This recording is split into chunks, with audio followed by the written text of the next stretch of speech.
Hi, hello. It's very early here. Sun ain't even up yet.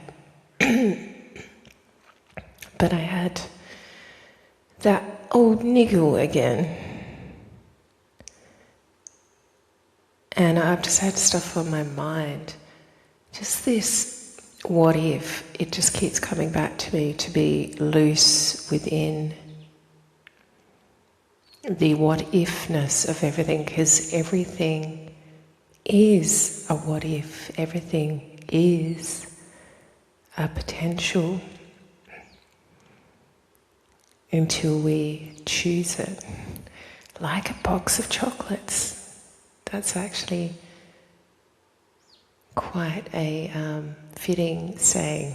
Life is like a box of chocolates until you choose which one you want. And I guess it's lucky on a box of chocolates that you have little descriptions and you can see, oh, that colour's this flavour.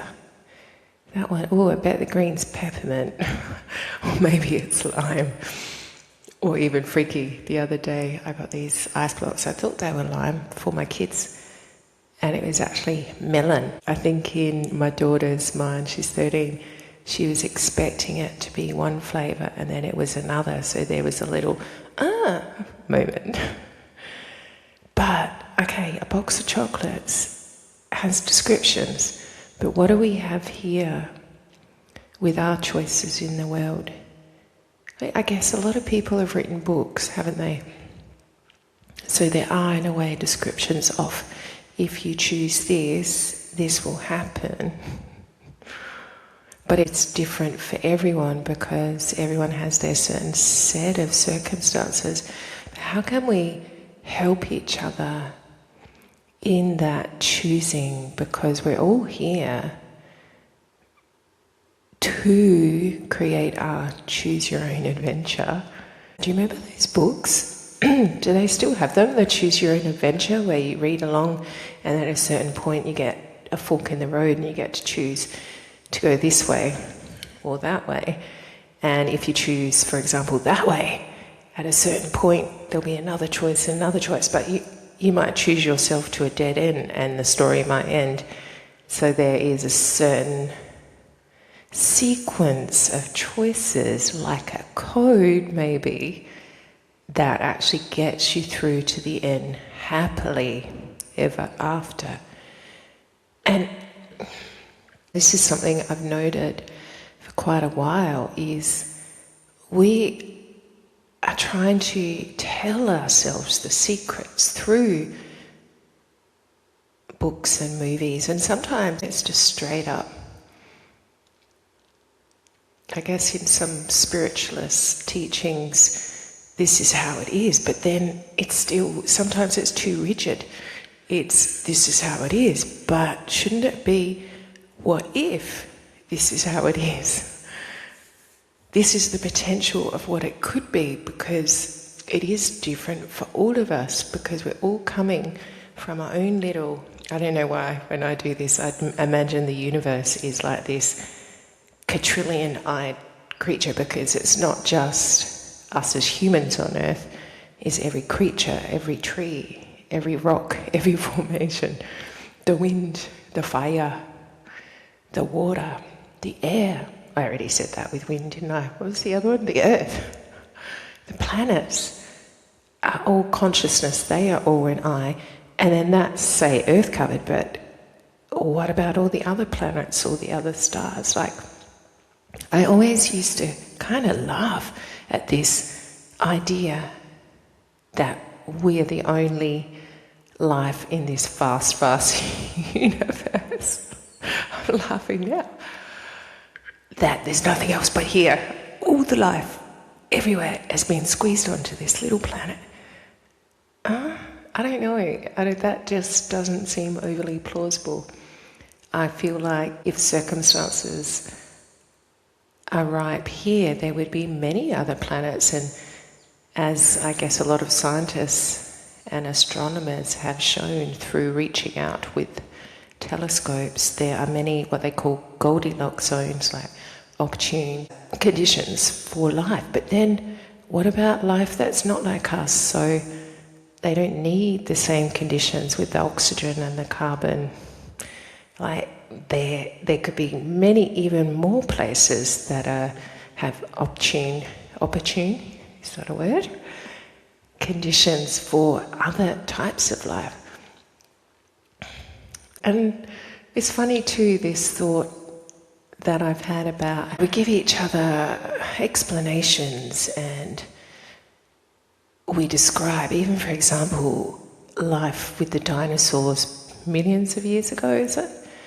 Millions of years ago, and we show cartoons or animation of this is how they lived, this is what colour they were, this is what they did and how they acted. Like, how the do we know? We do that a lot.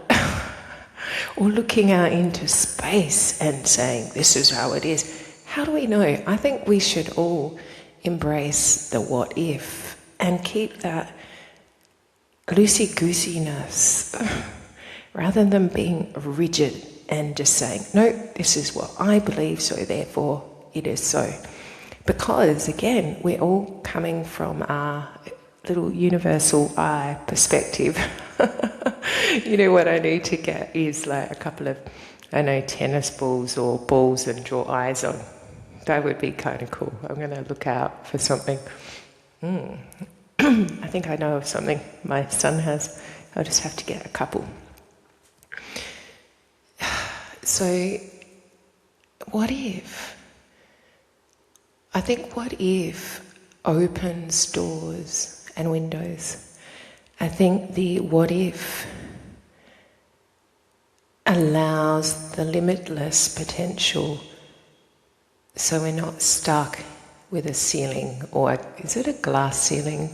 Is that the meaning of the glass ceiling? You think it goes forever, but then you hit it with your rigidness, and there's actually a point you can't get past. Wow. So I didn't really know what I'm saying here. I just know I've got to say it. I do keep getting the encouragement, gentle nudges and niggles and encouragement and thoughts planted by the universe, by my higher self, by both. They're slightly different energies I'm finding. And also, I have this beautiful blue light that comes in, and I know that is an energy, and then this cluster of green, little minute green lights. I just love it. I just love it when I see them. I light up, literally. Sometimes they're together, sometimes not, but the blue is more prominent. I'm not 100% exactly sure who they are. I kind of have an inclination, and I know what comes in the thoughts is noteworthy. What you note is noteworthy, so as something comes in, is it my imagination? I actually think the imagination is the key. Like when we tap into our imagination, that is obviously creative power when we imagine. But I think too, there's something that's been not so good for our imagination and our creative power is the reliance on TV and watching movies and playing games, especially if the content's more on the negatively polarized perspective with the death, kill, destruction.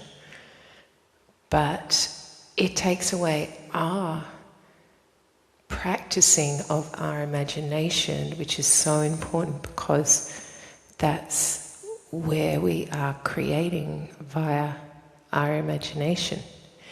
So if we, say with our children, giving them too much pre-made imagination, especially if it's not that good, what is that doing for our world?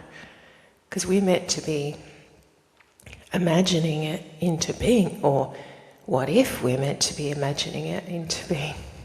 I need to just keep taking myself back there. That's what I keep getting the feeling to do.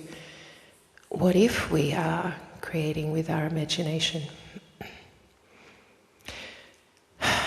Sigh. I can see the sky is getting, it was quite burnt orangey, deep burnt orangey in a strip along the horizon earlier. Now I see it's going quite yellow. So I'll probably have to go soon. And I'm whispering because everyone's still sleeping, but I'm up early again. But I'm up to take my dad to the airport today. So I probably need to get my skates on and get moving. But I really am so compelled to do this, like whatever this is that I'm doing here, talking with you. Or, like I said, am I talking with myself? But even in that, as I've realised, I've been learning so much just by listening to what comes out. And there's a lot of reflecting. Okay, because I'm projecting out, I'm reflecting back, but I'm actually taking note. So I'm knowing what and where I'm at. I think we should all do this. I think, can I plant a seed? Like maybe you could just start talking and just start seeing what you say, and don't be afraid. Like I think I've gone beyond caring about judgment from others, whereas years ago, oh my goodness, like someone said something, judge me in some way. Wow, that might just send me back into my box. Holy moly.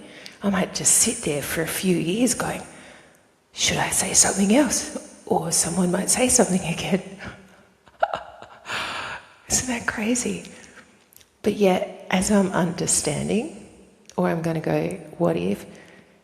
What if it doesn't matter because I'm just creating my little bubble version of reality as you are, so why be influenced by others if it's a negative thing? If someone's sharing something positive, I will certainly be open to it. But if someone's condemning and judging just because they can and they want to, and we do have this tall poppy syndrome thing, because this is something I've observed from a child. In the playground, sometimes kids find it easier. If I push you down, it makes me feel better. I've had it done to me. But I've also seen that in adults. It's easier to put you down than rise myself up. I have noted how it is a strategy, is that a good way to encapsulate it, of many in the world. It's easier to push someone down than to rise themselves up. But it's not actually. That is just perpetuating a negative cycle. So if we could all just go, you know what, let's just rise everyone up. How beautiful would that be if we allowed ourselves to rise and didn't take on any negative energies or condemnation or judgment. And we also looked at everyone else and said, you know what, I want you to rise too. Can we just do that? Can we stop pushing each other down? Can we finally unite? Like I think we are, or what if we are in unity consciousness now? And often, unfortunately, I think unity consciousness unfolds so beautifully in devastation, where people do go and help each other, hurt each other. Well, often people can hurt each other, say in wars, but then the unity of people coming together to help repair and renew and heal is beautiful. But do we need to have the hurt? Can we do it without the provocation, if that's the word, I think that's the word, of something bad to bring something good? Can we not just now choose the good without needing a reason? Because I think that's why we have these things and why we have these trauma cycles. Like I said about the analogy with the pearl, so it is a contaminant within the oyster that causes the oyster to protect itself by covering whatever it is, and it becomes the pearl. And I think that's what we've had in our world. So we needed something bad in order for us to be provoked to do something good. Can we just do the good and bypass the bad shit? Because a lot of the time it is us in our child form that suffers, and then it can take a lifetime to work through the trauma. Even though we can grow, and we often do grow, not everyone grows, but can we stop needing the negative in order to have a positive? Can we just choose the positive? Seriously, can we think about that? And I feel like we need to talk about it. Can we just choose the positive, and can we just look at each other and want the best for each other? I want the best for myself and others, always. And imagine if we all felt that way.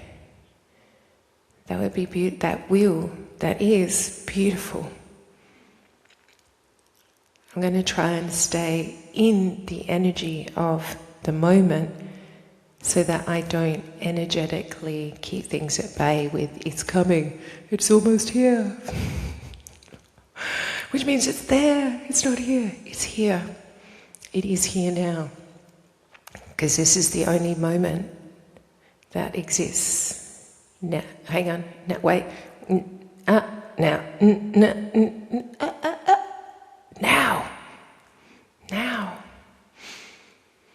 Let's change it now for the better, and let's choose not to need something to cause us to choose better for ourselves, but we do it because that's what we want to create with our imaginations. That's what we dream of, is a peaceful world where everyone's healthy, happy, fit, fulfilled, abundant, in peace, joy and happiness. Imagine that. Actually do. The more we all imagine it, the more it's created, and then as we imagine it and we feel it collapse, or as the other day I had that other sort of imagination of the phoenix flower unfolding in our world. I like that one. Okay, I hope I wasn't whispering too much and you actually can hear me, but I'm going to go now because I need to get ready for the airport and watch the sunrise. But I hope wherever you are, you're having a beautiful morning, arvo, evening, and I will pop back into Mars.